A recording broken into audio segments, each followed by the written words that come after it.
नितिन नवीन ने बीजेपी राष्ट्रीय अध्यक्ष का पद संभालते ही मैराथन बैठकों का दौर शुरू कर दिया है। पार्टी में कसावट लाने के साथ ही चुनावी राज्यों में जीत को लेकर रणनीति बनाने में नितिन नवीन जुट गए हैं। ऐसे में पश्चिम बंगाल विधानसभा चुनाव में बीजेपी की ये नवीन युवा ऊर्जा क्या रंग लाने वाली है और क्या ममता बनर्जी की चुनौतियां बढ़ने वाली हैं, आइए इसे समझते हैं। नितिन नवीन ने बीजेपी के राष्ट्रीय अध्यक्ष पदभार संभालते ही मैराथन बैठकें की। बैठकों में आगामी विधानसभा चुनावों पर प्रमुख रूप से फोकस नजर आया, खासकर पश्चिम बंगाल चुनाव पर। बहुत जल्द नितिन नवीन बंगाल का दौरा भी करने वाले हैं। इसके अलावा उनकी प्राथमिकताएं युवा नेतृत्व, संगठन की मजबूती और बूथ स्तर तक रणनीति बनाने पर केंद्रित दिख रही है। पदभार ग्रहण के तुरंत बाद नितिन नवीन ने बीजेपी मुख्यालय में वरिष्ठ पदाधिकारियों के साथ ये बैठकें की। सबसे पहले उन्होंने चुनाव के लिहाज से महत्वपूर्ण केरल और कुछ निगम चुनाव के लिए चुनाव प्रभारी की नियुक्ति की और उसके बाद बैठकों का दौर शुरू कर दिया। इनमें 5 राज्यों के विधानसभा चुनावों जैसे बंगाल, असम, तमिलनाडु, उत्तर प्रदेश की तैयारियों पर चर्चा हुई और बूथ से प्रदेश अध्यक्ष तक की रणनीति पर जोर दिया गया। नितिन नवीन ने दिन भर बैठक की। बैठक में प्रदेशों के अध्यक्ष, संगठन मंत्री, राष्ट्रीय पदाधिकारी के साथ ही राज्यों के प्रभारी शामिल रहे। पूरी बैठक 3 सत्र में आयोजित की गई। सबसे पहले नितिन नवीन का बैठक के दौरान स्वागत किया गया और उसके बाद परिचय का दौर शुरू हुआ। रणनीति वाली बैठक में पूर्व अध्यक्ष जेपी नड्डा भी शामिल हुए। नितिन नवीन ने अलग अलग राज्यों के अध्यक्षों, संगठन मंत्रियों और पदाधिकारी से पूरी जानकारी और फीडबैक लिया। साथ ही चुनावी राज्यों के अध्यक्षों, पदाधिकारियों, प्रभारी और संगठन मंत्रियों से भी वहां की राजनीति पर चर्चा की और आगे की रणनीति पर विचार किया। जाहिर है, पद संभालते ही नितिन नवीन फुल एक्शन में है। संदेश साफ है कि बीजेपी में नवीन युग की शुरुआत हो चुकी है और युवा ऊर्जा से भरपूर नवीन फैसले लेने में वक्त नहीं गंवाने वाले, बल्कि एक्शन लेने में यकीन रखते हैं। बीजेपी का इरादा भी पार्टी को इसी युवा ऊर्जा से जोड़ने का है।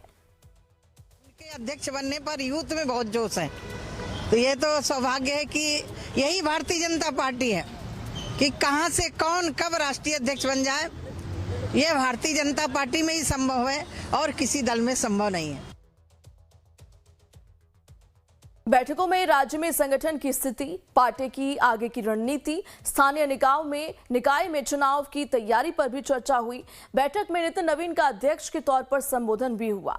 अपने संबोधन में नितिन नवीन ने एक भविष्य की रणनीति और पार्टी की आगामी योजनाओं की रूपरेखा रखी। लेकिन इस बैठक में जो सबसे बड़ा फैसला हुआ वो ये कि बतौर राष्ट्रीय अध्यक्ष नितिन नवीन इस महीने की 27 और 28 तारीख को पश्चिम बंगाल जाएंगे और पार्टी की चुनावी तैयारियों को धार देने खुद मैदान में उतरेंगे। जाहिर है, बीजेपी में नितिन नवीन की युवा ऊर्जा से सबको उम्मीदें हैं। नितिन नवीन जी को बहुत बहुत बधाई देता हूं देवभूमि हिमाचल प्रदेश की ओर से, हिमाचल प्रदेश के सभी कार्यकर्ताओं की ओर से।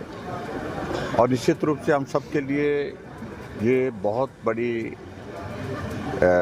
सौभाग्य की बात है ये कि एक नौजवान अध्यक्ष पार्टी को मिले। आज तक के इतिहास के सबसे कम उम्र के राष्ट्रीय अध्यक्ष नितिन नवीन जी बने। तो क्या नितिन नवीन का ये आगाज पश्चिम बंगाल में ममता बनर्जी के चेहरे पर शिकन लाने वाला है? नितिन के इस एक्शन वाले अंदाज को देखते हुए ममता अपने रणनीति को बदलने पर मजबूर होना उन्हें पड़ेगा। ये देखना दिलचस्प होगा। लेकिन विपक्षी खेमे में भी शांत स्वभाव वाले प्रेसिडेंट कूल नितिन के इस अंदाज से हलचल है। वहीं कांग्रेस प्रवक्ता पवन खेड़ा ने स्वामी अविमुक्तेश्वरानंद के बहाने तीखा हमला भी कर दिया है। आपस में क्या खेलना है उनको वो खेलते रहें। मोहन भागवत कभी किसी का बॉस बन जाता है, कभी मोदी किसी के बॉस बन जाते हैं, हमें कोई मतलब नहीं उससे। संतों के आंसू गिर रहे हैं आज और ये बॉस खेल रहे हैं। ये क्या बिग बॉस का गेम चल रहा है यहां? ये मेरे बॉस हैं, मैं उनका बॉस हूं, क्या है ये? लेकिन बीजेपी नेता इसे शिष्टाचार के खिलाफ मानती है और इसे बीजेपी के युवा अध्यक्ष बनने से विपक्ष में घबराहट का नतीजा बता रही है। कांग्रेस का आदत पड़ी हुई है हर विषय पर सवाल उठाना। होना ये चाहिए था कि अभी नए अध्यक्ष बने, उनको बधाई देनी चाहिए। इनका कोई अध्यक्ष बनता है, हम लोग बधाई देते हैं, धन्यवाद देते हैं। लेकिन इनको पीड़ा है कि भारतीय जनता पार्टी यूथ को कैसे बढ़ा रही है, ये पीड़ा है। लेकिन सवाल यह भी है कि क्या नितिन नवीन की राह आसान नहीं होने वाली, क्योंकि आने वाले समय में कई राज्यों में विधानसभा के चुनाव होने हैं। इसी साल पश्चिम बंगाल, केरल, तमिलनाडु और असम में विधानसभा के चुनाव है। इसमें असम और पुडुचेरी को छोड़ दें तो बाकी जगह बीजेपी सत्ता में नहीं है। तमिलनाडु और केरल में बीजेपी का संगठन कमजोर है। पश्चिम बंगाल में पार्टी मुख्य विपक्षी जरूर है, लेकिन ममता बनर्जी की मजबूत पकड़ और तृणमूल कांग्रेस की जमीनी ताकत बीजेपी के लिए बड़ी रुकावट है। इसके बाद संगठन, सरकार में तालमेल और जेन जी को पार्टी से जोड़ना किसी चुनौती से कम नहीं होगा। नितिन की सफलताओं की अगर हम बात करें तो 2023 में छत्तीसगढ़ में कांग्रेस को इन्होंने हराया। 2025 में दिल्ली बीजेपी को सत्ता में लाने में इनकी बड़ी भूमिका रही। सिक्किम सहित अन्य राज्यों में जिम्मेदारियां निभाई। 2 दशक का बीजेपी युवा संगठन से राष्ट्रीय स्तर तक का अनुभव रहा है। बिहार में लगातार 5 बार विधायक बने। बिहार में सड़क, बिजली सुधार में बड़ी भूमिका नितिन नबीन की रही है। जाहिर है संगठन से सरकार तक का लंबा अनुभव, इसके बलबूते नितिन को अब राष्ट्रीय स्तर पर साबित करना होगा, जिसमें आने वाले 5 विधानसभा चुनाव नितिन की पहली अग्नि परीक्षा होंगे।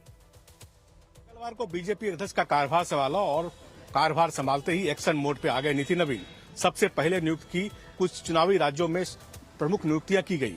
विनोद तावड़े जो बीजेपी के महासचिव हैं, उनको केरल का चुनाव प्रभारी बनाया। इसके अलावा कुछ नगर निगम में चुनाव के लिहाज से कुछ प्रमुख नियुक्तियां की।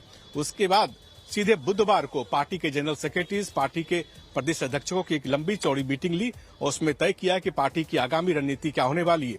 इसी रणनीति में तय किया गया कि बीजेपी के अध्यक्ष नितिन नबीन अपना राजनीतिक दौरा सबसे पहले पश्चिम बंगाल जाएंगे और पश्चिम बंगाल में 27 और 28 जनवरी को जमीनी हालात का जायजा लेंगे। जानकारी ये भी है नितिन नबीन चाहते हैं कि पश्चिम बंगाल जाके वहां के कोर ग्रुप के लीडर के साथ मीटिंग करें और उनसे पूछें कि पार्टी की स्थिति पश्चिम बंगाल में क्या है, लिहाजा उनको कुछ दिशा निर्देश भी दे सकते हैं। लिहाजा ये महत्वपूर्ण मीटिंग बुधवार को दिन भर चलती रही। जिस बैठक के बाद पार्टी आगामी रणनीति भी तय करेगी और कुछ महत्वपूर्ण फैसले भी